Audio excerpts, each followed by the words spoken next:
The millionaire hadn't smiled in 20 years, until he heard the new Black Secretary's song. The door to the meeting room opened with such force that the sound echoed throughout the entire corridor on the 23rd floor. Marina staggered back. The papers she was holding flew across the marble floor, and the silence that followed was even more violent than the scream. "Do you think you can come in here and do whatever you want?" Patricia's voice cut the air like a sharp blade. The administrative manager, wearing stiletto heels and an impeccable suit, pointed her finger at Marina's face with such visible contempt that the three executives present looked away. "Who do you think you are?" Marina took a deep breath, feeling the heat rise to her neck. His hands shook as he tried to gather the scattered documents. She was 28 years old, had a business degree earned at night while working during the day, and had just started at that company, the Almeida Group, a real estate empire, run by the richest and most enigmatic man in the city.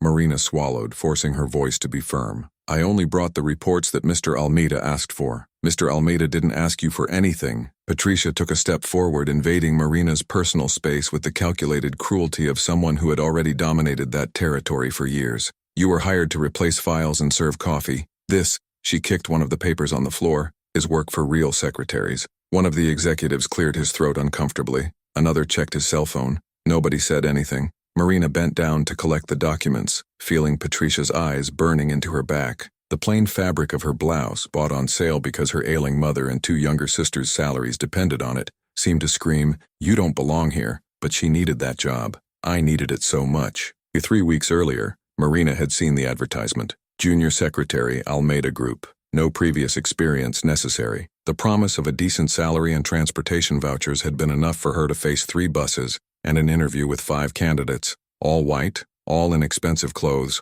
all looking at her as if it were an administrative error. But she had been chosen, not by Patricia, who made it clear from the first day that the hiring had come from above, from someone she could not challenge, and that only made things worse. Since Marina arrived, Patricia made a point of making every minute a silent hell. Reheated coffee thrown away in front of her, impossible tasks with ridiculous deadlines, notes with imaginary errors left on her desk. The other secretaries, Vivian and Camilla, both blonde, both close to Patricia, laughed softly as Marina passed by. She tolerated everything in silence, because down there, on the outskirts of the South Zone, his mother depended on expensive medicines. Her sisters needed to finish high school, and Marina had learned from an early age that some battles are won with patience, not with pride. But that day, something different happened. After collecting the papers under Patricia's icy gaze, Marina walked down the corridor towards the archive. His heart was still beating fast. His throat was burning with contained anger. She entered the small document room,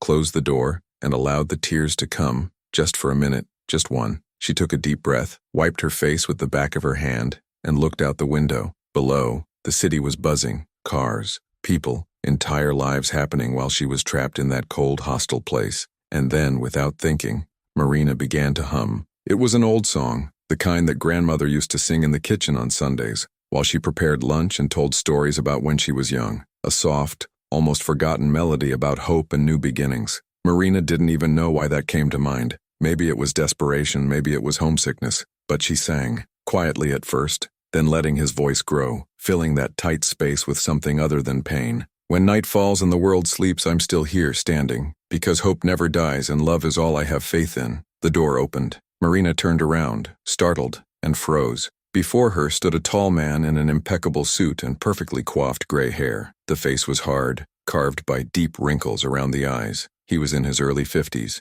maybe 60, and on the 23 floors of that building, everyone knew who he was. Ricardo Almeida, the owner of everything. The man who, according to rumors, hadn't smiled in 20 years, who built an empire after losing his wife in tragic circumstances, that he was never seen at social events again, never gave interviews again, never showed any emotion other than calculated coldness. And he was there, standing at the door, looking at Marina as if she had seen a ghost. And the silence lasted an eternity. Marina opened her mouth to apologize, to explain, to run away, but no sound came out, because what she saw on Ricardo Almeida's face was something no one had seen in 2 decades. Tears. They slowly ran down the millionaire's impassive face, one at a time, as he remained motionless. His right hand trembled slightly at his side, the lips parted, but no words came. And then, slowly, something impossible happened. He smiled. It wasn't a wide smile, nor a happy one. It was small, broken, painful, as if muscles that had been paralyzed for years were finally moving again, as if a door that had been locked for decades had been broken into. Marina took a step back, confused, scared. "Mr. Almeida, I don't," but he raised his hand, asking for silence. The voice came out hoarse, harsh, almost inaudible. "Where did you learn this song?" Marina blinked, not understanding. My grandmother used to sing, when I was a child. Sing again." The order came firmly, but there was something desperate behind it. "Please." Marina hesitated. That didn't make sense. None of it made sense, but something in his gaze, something so deeply human, so unexpected from that stone man, made her obey. She sang. This time, Ricardo Almeida closed his eyes and let the tears fall freely. When Marina finished, he remained silent for a long moment. Then he opened his eyes and looked at her with an intensity that made her feel as if he were looking through her, into another place, another time. "What's your name?" he asked, his voice still shaking. "Marina dos Santos." He nodded slowly, as if he was memorizing. Then, without another word, he turned and left. Marina was left alone in the archive, her heart beating out of control, not understanding what had just happened. In the following days, something changed. Ricardo Almeida, who never went down to the 23rd floor, who never got involved with operational details, who lived locked in his office on the top floor, began to appear, always passing through, always silent, always looking at Marina with that same strange look, as if she were both a miracle and a mystery. Patricia noticed, and the hostility, which was already bad, turned into something dangerous. "You think you're smart, don't you?" Patricia cornered Marina in the women's bathroom on the third day after the incident. "I don't know what game you're playing with the boss, but it won't work. You are nothing here. Did you understand?" "Nothing." Marina didn't respond, but for the first time, she didn't lower her eyes, because something had changed in her too. Music had opened a door, and now, she wanted to know what was on the other side.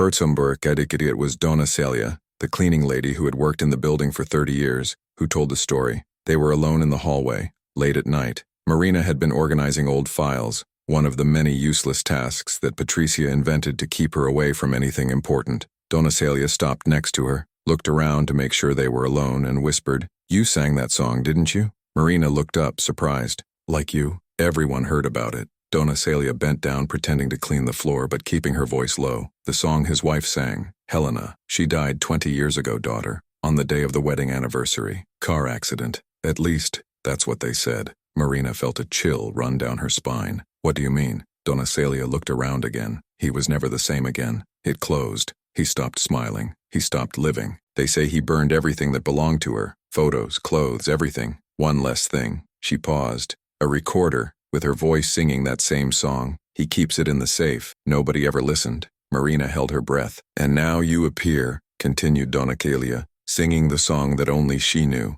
the music he hid from the world for 20 years. Before Marina could respond, footsteps echoed in the hallway. Donna Celia quickly walked away, returning to work as if nothing had happened. But when Marina looked up, she saw Patricia standing in the doorway of the meeting room, with an expression that chilled her blood. The manager held a manila envelope in her hands, and on her face there was something that Marina recognized immediately: fear. That night, as she returned home on the crowded bus, Marina couldn't stop thinking. In music, in Ricardo Almeida's broken smile, in tears, on the dead wife, in the accident that Donna Celia had mentioned with so much hesitation, and in that envelope that Patricia, he held it as if it were a weapon. Marina leaned her head against the cold window of the bus and closed her eyes. She didn't know it yet, but she had just entered a game much bigger and much more dangerous than she could have imagined. Because sometimes, a simple song isn't just a song. Sometimes it's the key that opens doors that should have stayed locked forever. Marina woke up at 5 in the morning, as always. The alarm clock didn't even need to go off. 28 years of living on the outskirts taught the body to get up before the sun. She got out of bed without making a sound, so as not to wake her sisters who were sleeping on the bunk on the other side of the tiny room. In the kitchen, the mother was already sitting at the table, taking her first medicine of the day. "Good morning, Mother." Donna Sonia looked up, the tired face marked by illness and years of hard work, lit up with a weak smile. "Good morning, daughter. Did you sleep well?" Marina lied with a nod. In fact, he had spent the entire night tossing and turning in bed, thinking about Ricardo Almeida's look, in tears, in the broken smile, and in that envelope that Patricia held as if it were a death sentence. She prepared coffee and bread with margarine, the usual breakfast, helped her mother get up and left lunch half ready before leaving. 3 buses, 1 hour and 40 minutes to the center. and every minute the feeling that something was about to collapse on her. When Marina arrived at Grupo Almeida at 8 o'clock sharp, the reception was strangely silent. Vivian and Camilla, the other secretaries, were whispering near the coffee machine. When they saw Marina, they stopped abruptly and exchanged knowing looks. Vivian held back her laughter. Camilla turned her face away. Marina felt her stomach tighten, but she continued on. She put her bag in the drawer, turned on her computer, and tried to ignore the feeling that all eyes were on her. At 8:15, Patricia appeared. She crossed the hallway with quick, precise steps, her stiletto heels echoing on the marble. He stopped in front of Marina's desk and threw a stack of folders on top of the keyboard. "You have until noon to review, file, and digitize all of this." The voice was cold, but there was something different about it, something tense. "If you don't finish, consider yourself fired." Marina looked at the pile. There were at least 200 documents. "Patricia, this is impossible in 3 hours." I didn't ask if it was possible." Patricia leaned over, lowering her voice so that only Marina could hear. "You should have known better before trying to attract attention. Here, little girls like you don't come up. They fall," and left. Marina stood still, looking at the documents. The hands were shaking, but this time it wasn't just anger, it was fear. She started working, folder after folder, document after document, old contracts, financial reports, property plans. Most of it was archival material, of no apparent importance. Patricia had chosen that just to humiliate her, to force her to make a mistake, to have an excuse to fire her. But as Marina scanned, something caught her eye. A name repeated in several 2005 contracts. Helena Ferreira Almeida, Ricardo Almeida's dead wife. Marina stopped, her heart racing. She looked around. Vivian and Camilla were distracted. Patricia was nowhere to be seen. Slowly, Marina opened one of the contracts and began to read. It was a transfer of ownership. Helena Ferreira Almeida had sold a series of plots of land in her own name, land that, according to the handwritten notes in the margin, should have been retained for future development. The sale had taken place 3 weeks before the fatal accident. Marina turned the page. There was a signature testifying to the transaction, Patricia Vasconcelos. The air left Marina's lungs as if she had been punched. Patricia was there, 20 years ago, working alongside Helena, witnessing deals that, from the tense and underlined notes, should not have happened. Marina took out her cell phone and took a quick photo of the document. Then she put everything back and continued working, her heart beating so loudly she was sure everyone could hear it. Or at noon, she finished. He handed the organized and digitized folders to Patricia, who seemed genuinely surprised and irritated. The manager leafed through the files looking for errors but found none. "You can go to lunch." The voice came out between teeth, "but come back in 40 minutes, not a minute longer." Marina nodded and left, but instead of going to the cafeteria, she went up 2 floors and looked for Donna Celia. The cleaning lady was cleaning one of the meeting rooms, alone. "Donna Celia." Marina closed the door behind her. "You said that Helena died in an accident, but the lady also said at least that's what they said. What do you, sir, did you mean by that?" Donna Celia stopped cleaning. He looked at Marina with those tired eyes that had seen a lot. "Daughter, this is dangerous. I need to know." The cleaning lady sighed, checked the door again, and lowered her voice. "Helena was trying to sell land that her husband had plans to use. She needed money. No one knows why. She was rich, married to the richest man in town. But something was wrong. She was nervous, scared. I saw her crying in the bathroom a week before the accident." Donna Celia paused, "And Patricia was always around. Always." Marina felt a chill. "And the accident?" "Car overturned on the road. Brakes failed. It was at night after a meeting. She was alone." Donna Celia held Marina's arm. "But I saw her car, daughter, 2 hours earlier. She left here and the brakes were working. I saw her park and leave." Marina swallowed hard. "Did anyone investigate?" "Investigate what?" "Accident. Old brakes. That's what everyone said. Ricardo was destroyed. He could barely get out of bed. There was no detailed autopsy. There were no questions. Life went on." She let go of Marina's arm. "But there are people who know the truth, and there are people who don't want this truth to come out." Before Marina could respond, the door opened. Patricia was there. Her face was a mask of controlled fury. "Marina, my office. Now." Patricia's office was at the end of the corridor, a small but impeccably decorated room. She closed the door tightly and turned to Marina, arms crossed. "You think you're smart, don't you?" Marina didn't respond. Taking photos of confidential documents, snooping where it wasn't called, asking questions to cleaning ladies. Patricia took a step forward. "You don't know what you're getting yourself into. I was just doing the job you gave me. Don't lie to me." Patricia's voice was low and dangerous now. "I know you saw the contract. I know you're investigating. And I'm going to give you just one warning. Stop." Marina felt her blood boil. For the first time since entering that building, she didn't lower her head. Why was Helena selling land? And why were you helping? Patricia's face turned pale. For a second, she looked genuinely scared. But then the mask came back. Get out of my office, and if you open your mouth about this, I guarantee you'll never work anywhere in this city again. Your mother sick? Your sister's at school?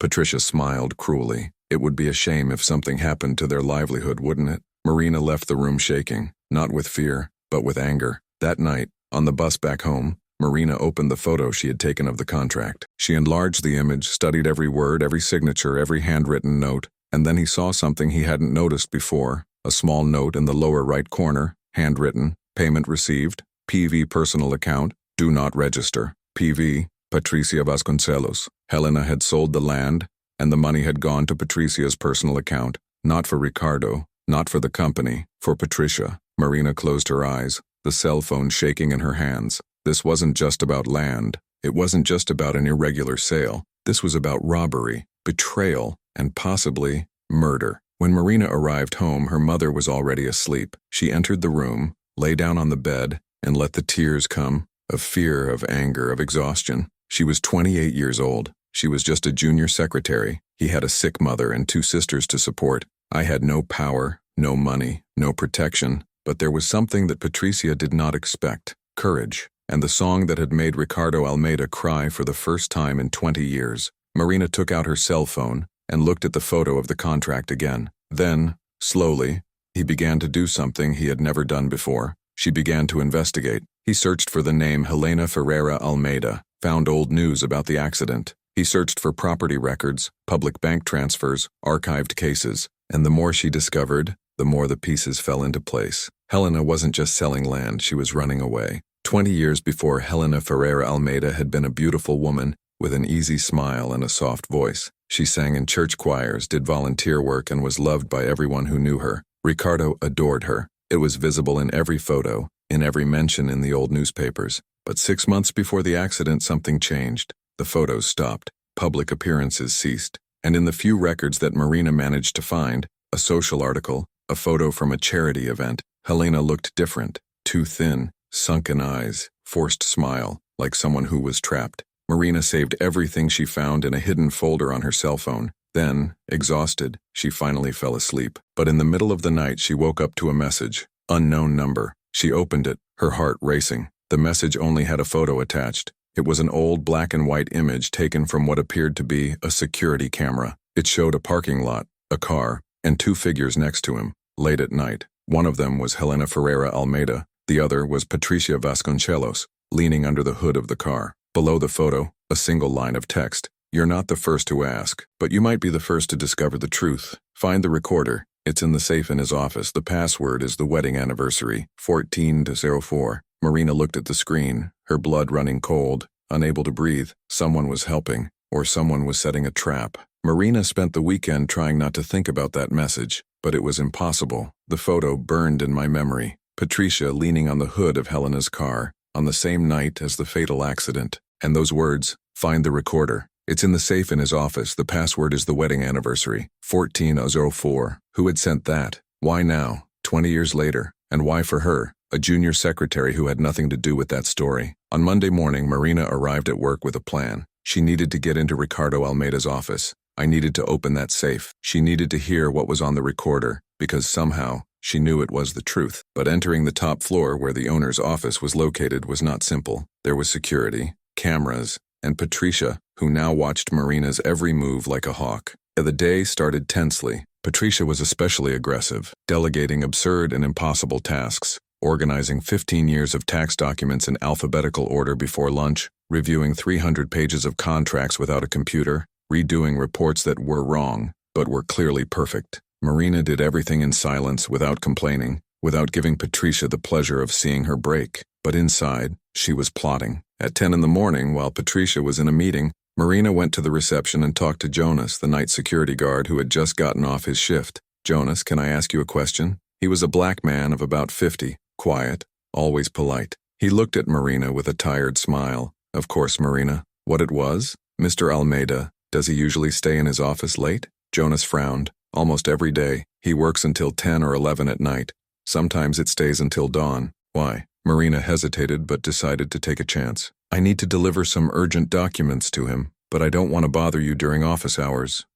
If I stayed later, would you let me go up? Jonas studied her face for a moment. Then he nodded slowly. You seem like a good person, girl. And the boss, he changed after you arrived. I don't know what you did, but he turned back into a human. Jonas lowered his voice. If you need to go up, I'll let you, but be discreet. Marina felt enormous relief. Thank you, Jonas, in truth. He patted her shoulder. Just be careful, okay? Not everyone here wants the boss's best interest. And whoever messes with a hornet's nest, he didn't finish the sentence. There was no need. The rest of the day dragged on like an eternity. Marina continued working, pretending to be normal, but every muscle in her body was tense. Vivian and Camilla watched her from afar, whispering. Patricia passed by his table 3 times, for no apparent reason, just to remember that she was keeping an eye out. At 5 in the afternoon, everyone started to leave. At 6, the 23rd floor was almost empty. At 7, Marina was alone. She picked up a random folder, pretending to organize papers, and waited. Her heart was beating so hard she was sure it was echoing through the silent hallway. At 7:30,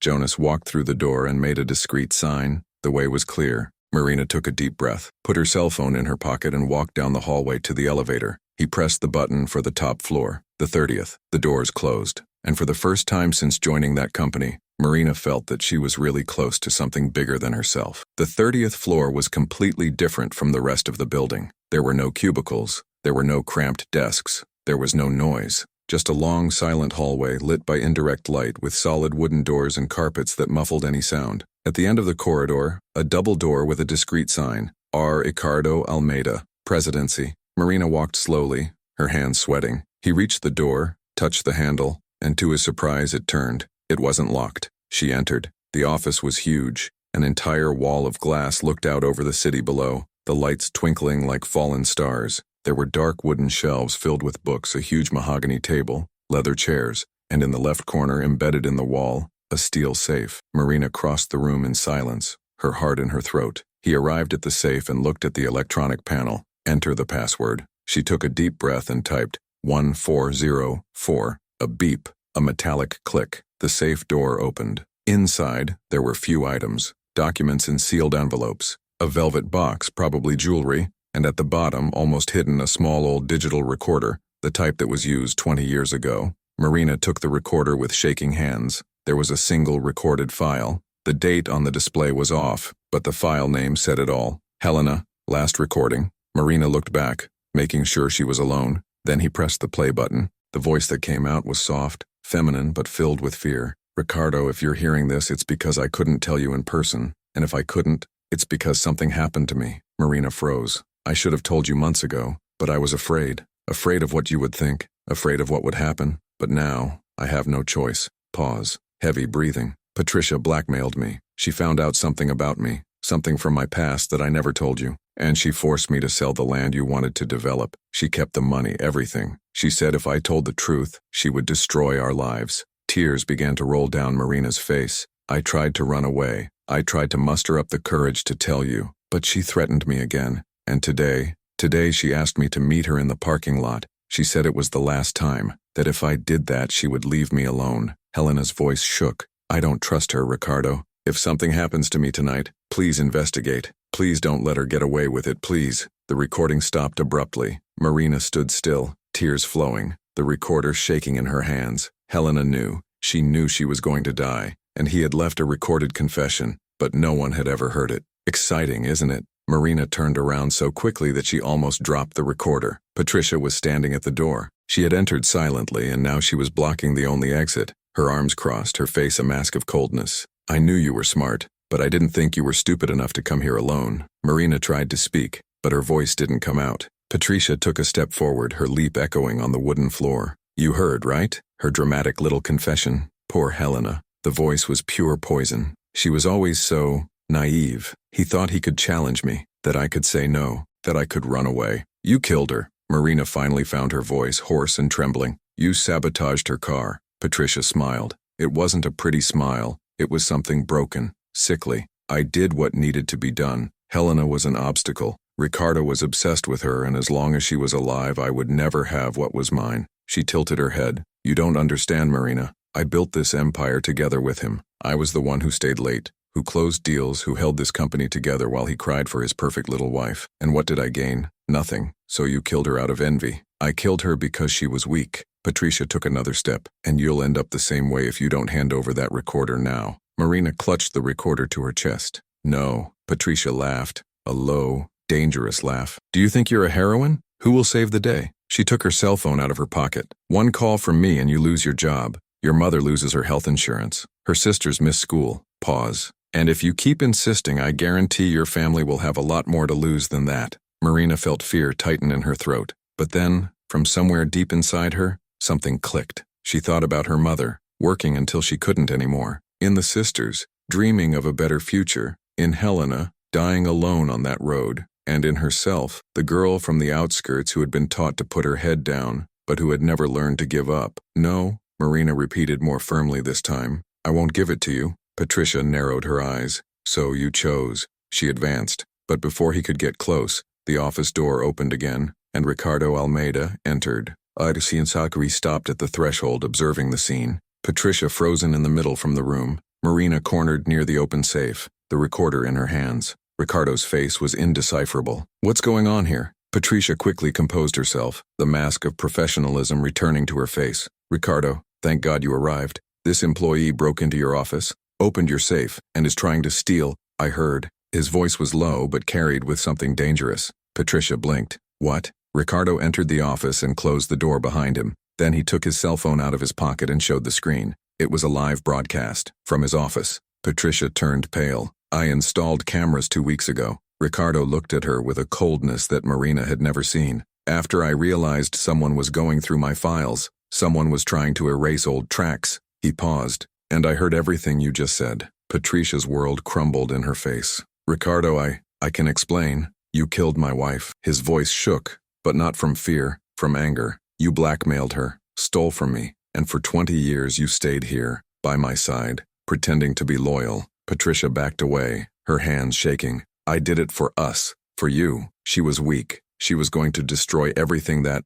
Shut up. The scream echoed through the office. Ricardo took a deep breath, controlling himself. Then he looked at Marina, and for the second time since she had met him, he smiled. But this time, it was a smile of gratitude. Thanks, he said, his voice hoarse, for not giving up, for giving me back the truth. Marina nodded, still holding the recorder, tears flowing. Ricardo picked up the phone and dialed a number. Police? I would like to report a murder, and I have proof. Patricia tried to run, but Jonas, who had gone up with Ricardo, blocked the door. She screamed, threatened, he begged, but none of that mattered anymore. 10 minutes later, 2 police officers arrived. Ricardo handed over the recorder, the security cameras with Patricia's confession, and the documents that Marina had photographed. Patricia Vasconcelos was taken away in handcuffs, screaming that it was unfair, that she had done nothing, that Ricardo would regret it, but no one was listening. Oh, right. When the office finally fell silent, Marina collapsed into a chair, exhausted. Ricardo sat next to her, and for the first time in 20 years,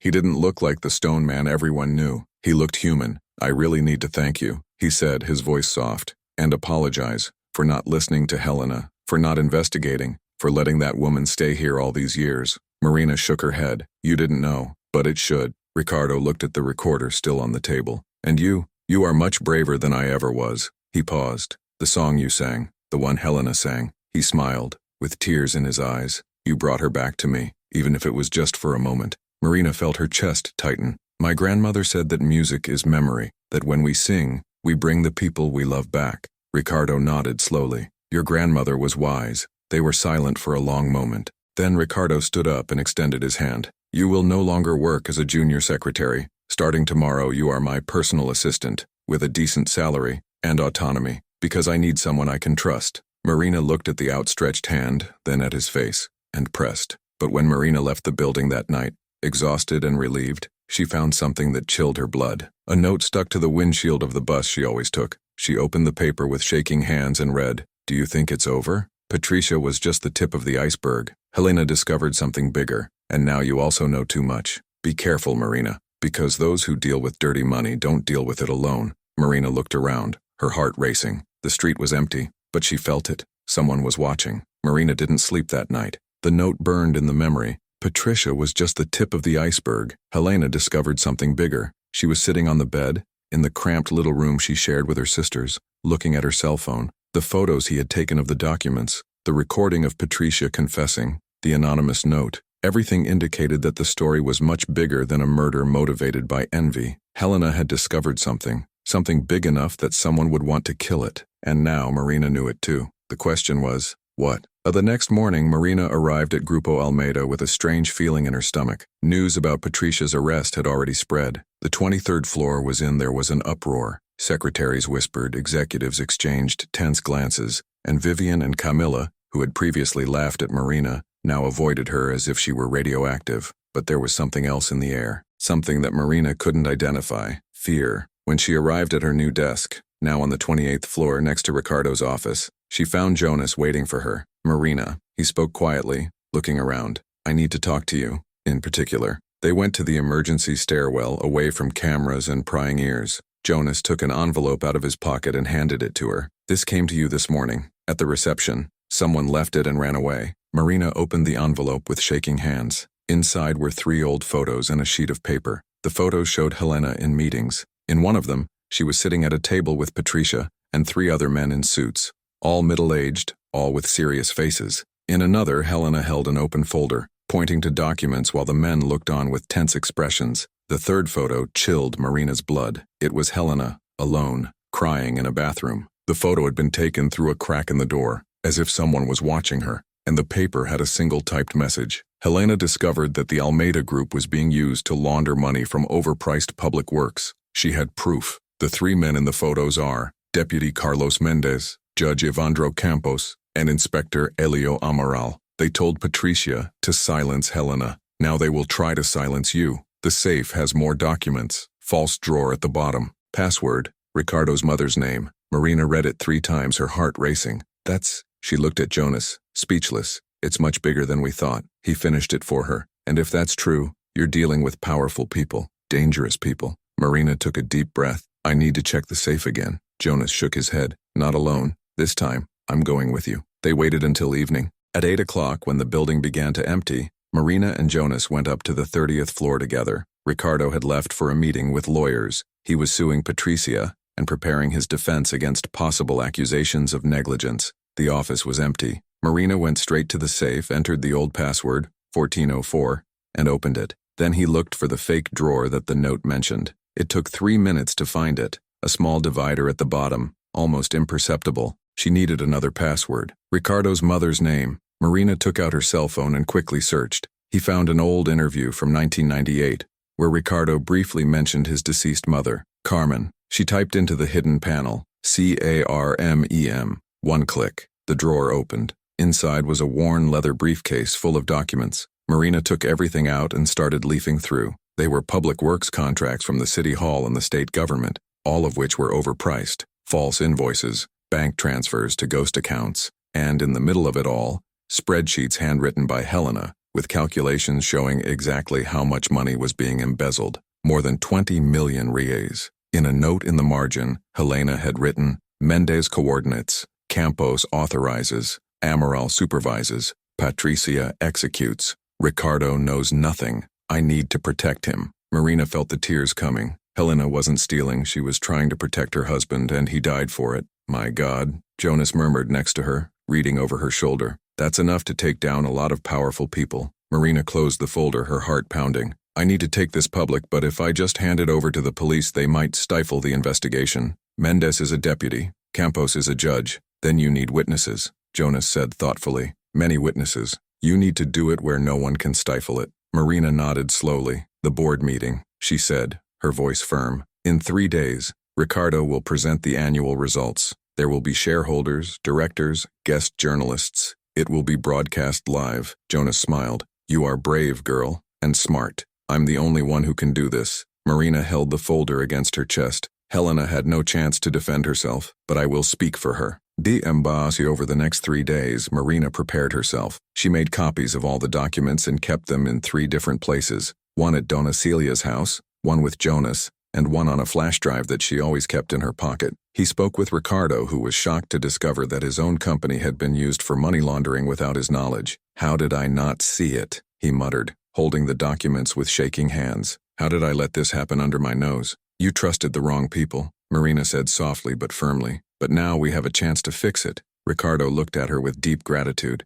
Are you sure you want to do this? These people, they are dangerous. They killed Helena. You can try. I know, Marina interrupted. But if I don't do it, no one will. And Helena's memory will continue to be stained by lies. Ricardo nodded, his eyes teary. Then let's finish what she started. Bakasakcho, the night before the board meeting, Marina received a call. Unknown number, she answered, her heart in her throat. Hello? The voice on the other end was male, deep, threatening. Marina dos Santos. We know where you live. We know where your sisters go to school. We know the hospital where your mother receives treatment. Pause. If you open your mouth tomorrow, they will pay the price. Marina felt her blood run cold. Who are you? Someone who is trying to spare you. Forget what you discovered. Submit the documents, and nothing will happen to your family. What if I don't deliver? Then you will learn that some truths are very expensive. The connection was cut. Marina stood there shaking, tears flowing. She looked around the room, her sisters sleeping on the bunk bed, her mother snoring softly in the next room. She could give up. I could hand over the documents and return to normal life, protect who she loved.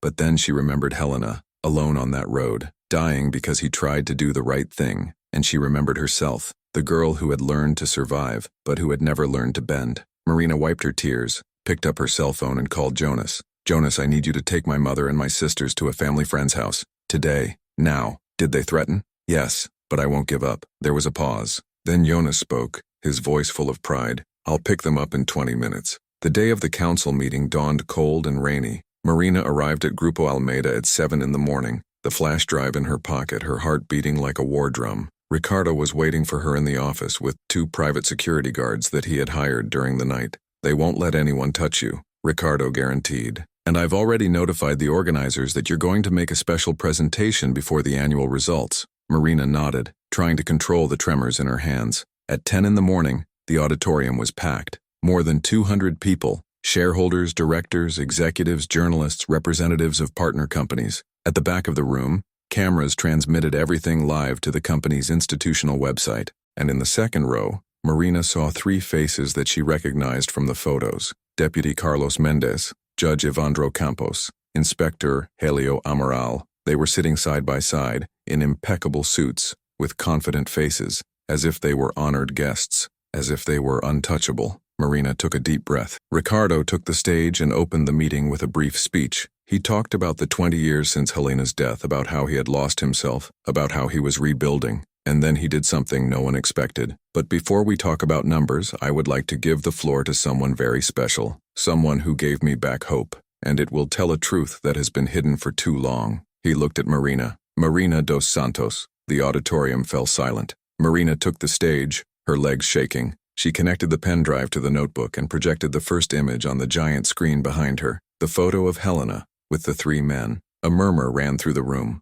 Marina took the microphone and began to speak, her voice coming out more firmly than she expected. My name is Marina dos Santos. I am Mr. Ricardo Almeida's personal assistant, and 3 weeks ago, I accidentally discovered a truth that cost an innocent woman her life. She advanced to the next slide. Overpriced contracts. Helena Ferreira Almeida did not die in an accident. She was murdered because she discovered that the Almeida Group was being used, without its owner's knowledge, to launder money from embezzled public works. Gasps echoed through the room. Cameras turned. Journalists began typing furiously. Mendez, Campos, and Amaral turned pale. Marina continued implacable. These documents, she pointed to the screen, show fraudulent contracts that embezzled more than 20 million reais of public money. And these 3 people, she pointed directly to the men in the audience, coordinated everything. Mendez stood up furious. This is an unfounded accusation. I will sue. You will sit down, Marina interrupted, her voice loud and clear. Because I have proof. She advanced the slides. Bank transfers, fake invoices, emails exchanged between Patricia and the T3 men, audios where they discussed how to shut Helena up permanently. The auditorium erupted in screams. Ricardo, on stage next to Marina, had tears in his eyes. And for 20 years, Marina continued, her voice full of emotion now. No one investigated. Nobody questioned it. Because these people had power. Because they thought they could bury the truth together with Helena. She paused, looking directly at the 3 men. But Helena left evidence. She left her voice. And today I'm here to assure you that her sacrifice was not in vain. Marina projected the last slide. The photo of Helena crying in the bathroom, watched, scared, alone, for 20 years. No smiles. Neither fortune nor business made Ricardo Almeida happy until a new black secretary sang a song and gave him back the truth that had been stolen. The auditorium was completely silent. Then one person started applauding, then another, and another. Within seconds, 200 people were on their feet, applauding Marina. Mendez, Campos, and Amaral tried to leave, but security guards blocked the doors. And when they tried to force their way through, 2 federal police officers, whom Ricardo had discreetly called before the meeting, detained them. "Gentlemen, you are under arrest for corruption, conspiracy, money laundering, and murder." The deputy spoke loudly so everyone could hear. "You have the right to remain silent." The handcuffs clicked, and as the 3 were taken away, Mendez looked at Marina with pure hatred. "You destroyed everything," he spat. "You don't know what you did." Marina looked back, unafraid. "I know exactly what I did. I gave a voice to a woman who was silenced, and justice to a truth that was buried." Ricardo muttered, but when Marina got off the stage exhausted and relieved, Ricardo pulled her aside. "Someone wants to talk to you," he said, pointing to the back of the auditorium. Marina turned around and froze, because standing there, in a black coat and wide eyes, was a woman of about 40, black, high, with a face that Marina immediately recognized from old photos. She had the same eyes as Helena. The woman walked towards Marina, tears flowing. "My name is Lucia Ferreira," she said, her voice shaking. "I'm Helena's younger sister, and 20 years ago I tried to investigate her death, but they threatened me. They shut me up. They made me give up." She held Marina's hands. Thank you for not giving up." Marina hugged the woman and they both cried. But when Marina finally left the building late at night, feeling the weight of the day bearing down on her, something happened. A black car stopped next to her on the sidewalk. The window went down, and from the back seat a man of about 70, expensive suit, white hair, icy gaze, stared at her. "You are brave, girl, but she is also naive," he said, his voice too calm. "Do you think arresting 3 men solves anything? They were replaceable parts. But the game continues, and now, you're on the board." Before Marina could respond, the car took off, and she stayed there, alone in the empty street, feeling the cold of the night and the weight of a truth she didn't want to accept. The fight was not over yet.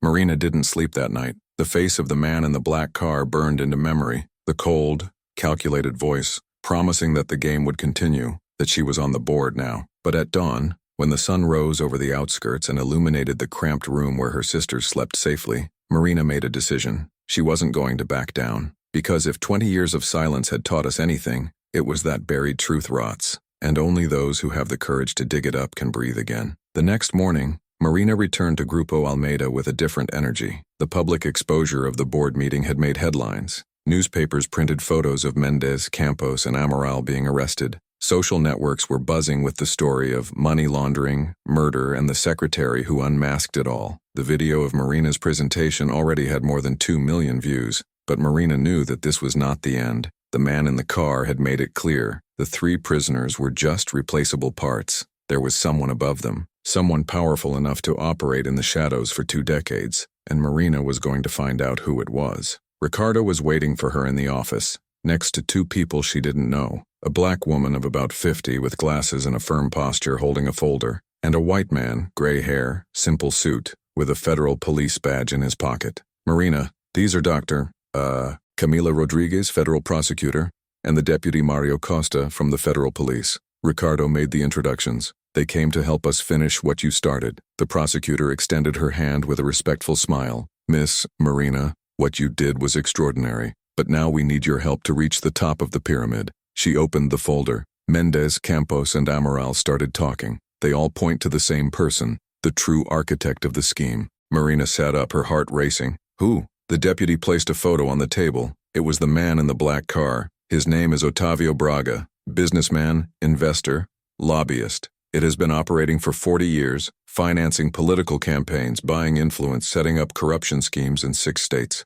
The deputy paused, and he was never caught, because it always uses intermediaries, people like Mendez, Campos, and Amaral, people who can be sacrificed when the game gets tough. Marina felt a chill run down her spine. Was he the one who ordered Helena's death? The prosecutor nodded. Yes, Helena discovered that the Almeida group was being used without Ricardo's knowledge. She gathered evidence, and when Braga found out, he sent Patricia to solve the problem. She looked at Marina seriously. Now he knows you have the same evidence, and it will try to silence you. Ricardo banged his fist on the table. So we arrest this son of a— It's not that simple, the deputy interrupted. Braga is untouchable. He leaves no trace. Everything is done by third parties.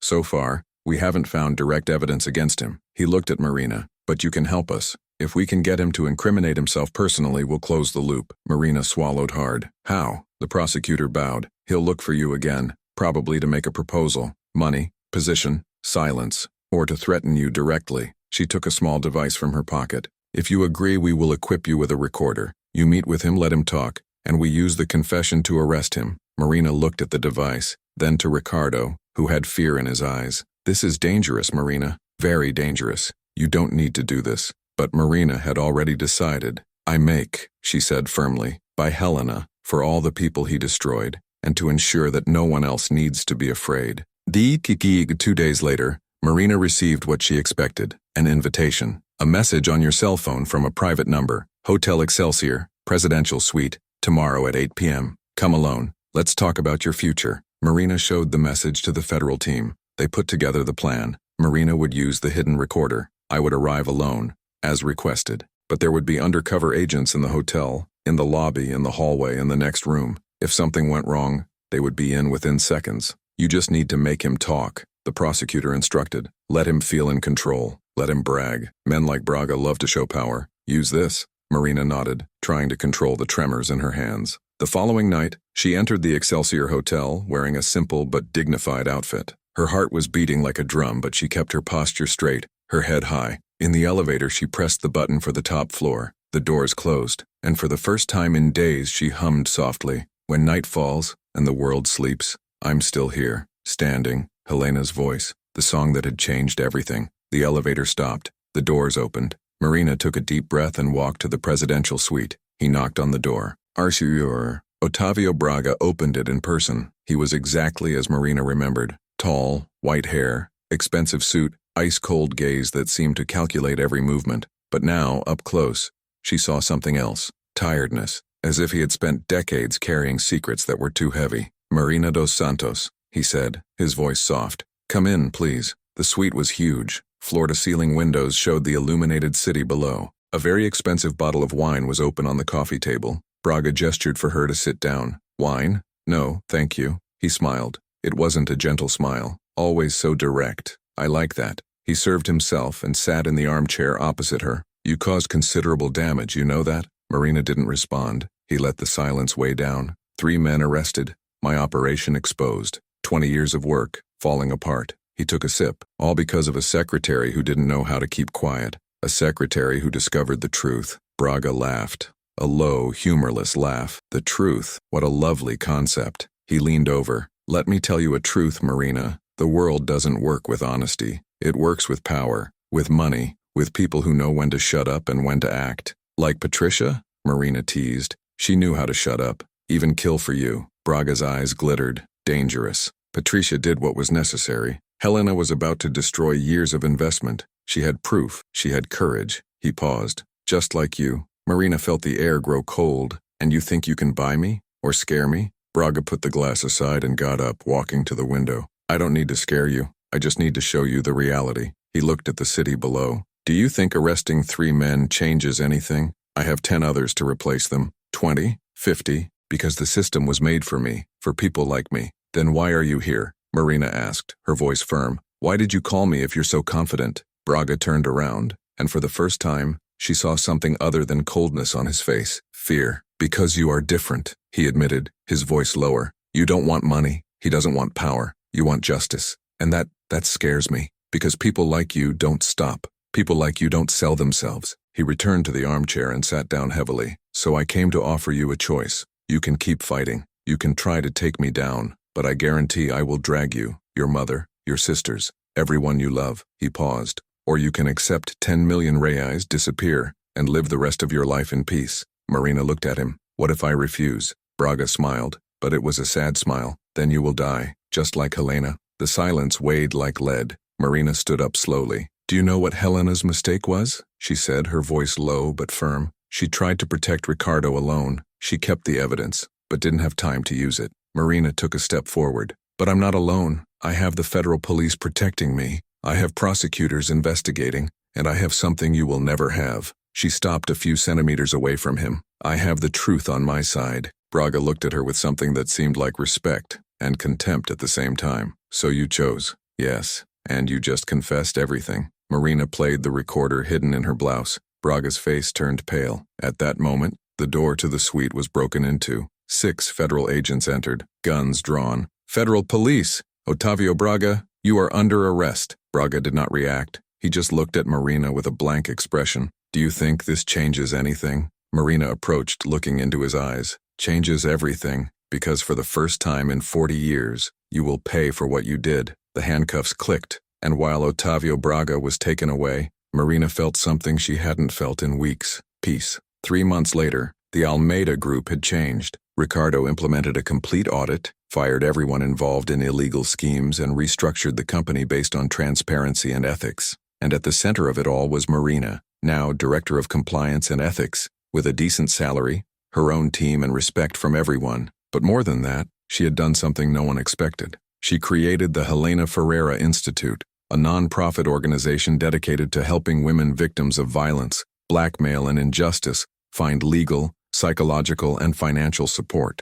On the opening day, more than 200 people attended. There were honest judges, combative lawyers, NGO partners, and dozens of women who had been helped in the first few months. And on stage, next to Marina, was Lucia Ferreira, Helena's sister, now vice president of the Institute. "My sister died trying to do the right thing." Lucia spoke into the microphone, her voice choked. "But for 20 years, no one knew. No one honored his sacrifice, until Marina arrived." She looked at Marina with gratitude, and he gave back the voice that Helena never had. The applause echoed. "Aikimi." After the ceremony, Marina and Ricardo walked together through the gardens of the new institute. "You saved more than my company," Ricardo said, hands in his pockets. "You saved me." He gave me back Helena, her memory, the truth. Marina smiled. "The truth has always been here. I just had the courage to look." Ricardo stopped and looked at her. "Do you know why I hired you?" Marina blinked in surprise. "I thought it was random." He shook his head. "It wasn't. I saw your resume. I saw that you had studied at night, worked during the day, supported your family alone. I saw that you hadn't given up even when everything was difficult." He paused, and I thought, this is the person Helena would have been proud to know. Marina felt the tears coming. "Thanks." "No." Ricardo held her hand. "Thanks for teaching me that courage is not about not being afraid. It's being afraid and doing the right thing anyway." Ascender. And that night, Marina returned home, but not to the periphery. With her new salary, she had managed to rent a small but decent house with 3 bedrooms, one for herself, one for her sisters, one for her mother. Donna Sonia, who before could barely walk, now had adequate treatment and was recovering. When Marina entered, the table was set for dinner. The sisters had prepared her favorite dish: rice, beans, chicken, and salad. Simple, but made with love. "It's here, sis." Her younger sister, Carol, ran to hug her. "Tell everything. How was the inauguration?" Marina smiled, sitting at the table. "It was beautiful. Lots of people, lots of hope." Donna Sonia held her daughter's hand. "I always knew you were going far, Marina. Always. Even when everything was difficult." "We arrived together, Mom," Marina replied, shaking her hand. "Always together." They ate, laughed, told stories, and for the first time in a long time, Marina felt complete. But before going to sleep, she did something that had become a ritual. He sat on the porch, looking at the stars, and sang softly, "When night falls and the world sleeps, I'm still here, standing, because hope never dies, and love is all I have faith in." And from somewhere beyond time, she felt that Helena was listening, smiling, in peace. Epilogue. 6 months later, Otavio Braga's trial was historic. He was sentenced to 32 years in prison for corruption, money laundering, conspiracy, and qualified homicide for Helena's death. Mendez, Campos, and Amaral received 20 years each. Patricia, 25. But more important than the sentences was the precedent. For the first time, society saw that power and money were not absolute shields, that the truth, when defended with courage, could topple empires. And all because a black secretary from the outskirts had the courage to sing a song. Marina never forgot the lesson those months had taught. What injustice thrives when good people remain silent. That courage is not the absence of fear. It is the choice to act despite it. That the truth, no matter how buried it is, always finds a voice. And that sometimes, a simple song can change the world. Andean. For 20 years, no smiles. Neither fortune nor business made Ricardo Almeida happy, until a new black secretary sang a song, and gave him back not only the joy, but the justice that Helena never had. It's MILLIONAIRE in you. What would you do in Marina's place? Would you have the courage to face powerful people to defend the truth, or would you choose silence for safety? Leave your opinion in the comments. Give this story a rating from 0 to 10. Subscribe to the channel and activate the bell so you don't miss the next stories of courage, justice, and turnaround. And if you know someone who needs to hear this message, that courage is worth it, that the truth always wins, share this video. Until the next story. And remember, injustice only wins when we let it.